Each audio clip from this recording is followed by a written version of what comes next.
వీడియోలో ఫోటోషాప్లో ఉండే different viewing modes గురించి మనం చూద్దాం. ఇక్కడ మనకు చూస్తే కనుక ఫోటోషాప్లో 3 రకాల వ్యూయింగ్ మోడ్స్ అవైలబుల్ అవుతూ ఉంటాయి. ఇక్కడ మనకు చూడండి చేంజ్ స్క్రీన్ మోడ్ అని చెప్పేసి కనపడుతుంది. సో ఈ స్క్రీన్ మోడ్స్లో స్టాండర్డ్ స్క్రీన్ మోడ్ అని చెప్పేసి, ఫుల్ స్క్రీన్ మోడ్ అని చెప్పేసి, with menu bar, full screen mode అని చెప్పేసి 3 అవైలబుల్ అవుతూ ఉన్నాయి. సో స్టాండర్డ్ స్క్రీన్ అనేది ఇప్పుడు మనం ఉన్నదే స్టాండర్డ్ స్క్రీన్ అంటే కనుక టూల్ బార్లు, పైన ఆప్షన్స్, పైన మెనూ బార్స్, అలాగే యాక్షన్స్, హిస్టరీ, డిఫరెంట్ ప్యాలెట్స్ మనకి అవైలబుల్ అవుతున్నాయి కదా. సో ఈ ప్యాలెట్స్ ఇవన్నీ కలిపి ఉండేది స్టాండర్డ్ మోడ్.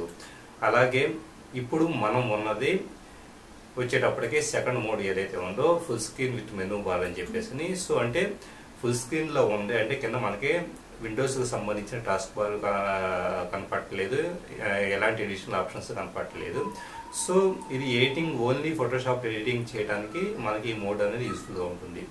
ఇప్పుడు కంప్లీట్ ఫుల్ స్క్రీన్ మోడ్లో కూడా మనం మార్చుకోవచ్చు. అంటే ఇప్పుడు మనకి థర్డ్దైన ఫుల్ స్క్రీన్ మోడ్లోకి వెళ్తే కనుక కంప్లీట్గా ఇప్పుడు మనం ఎడిట్ చేసిన ఇమేజ్ మొత్తం స్క్రీన్ మీద యాజ్ ఇట్ ఈజ్ కనపడుతుంది.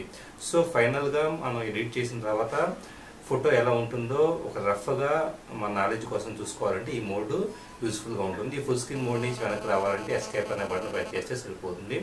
సో ఇలాగ డిఫరెంట్ స్క్రీన్ మోడ్స్ ద్వారా మనం ఆ పర్టికులర్ టైంలో మనం ఎడిట్ చేసేటప్పుడు మనకు కంఫర్టబుల్గా ఉండే విధంగాను, మనకు డిఫరెంట్ ఆప్షన్స్ అవైలబుల్ అయ్యే విధంగాను, అలాగే వివిధ టూల్స్ని మూవ్ చేయడానికి తగ్గట్లు ఇప్పుడు ఫర్ ఎగ్జాంపుల్ లాసో టూల్ ఇలాంటి వాటిని మనం యూజ్ చేసేటప్పుడు, లాసో టూల్ లాంటివి యూజ్ చేసేటప్పుడు ఒక పర్టికులర్ పాయింట్ నుంచి ఇంకో పర్టికులర్ పాయింట్కి మూవ్ అవ్వాలంటే కనుక మనకి కంప్లీట్ జూమ్లో ఉండాలి. అట్ ది సేమ్ టైము మనకి వీలైనంత ఇమేజ్ పెద్దదిగా ఉండి యాజ్ ఇట్ ఈజ్ మన పాయింట్స్ మూవ్ అయ్యే విధంగా ఉండాలి.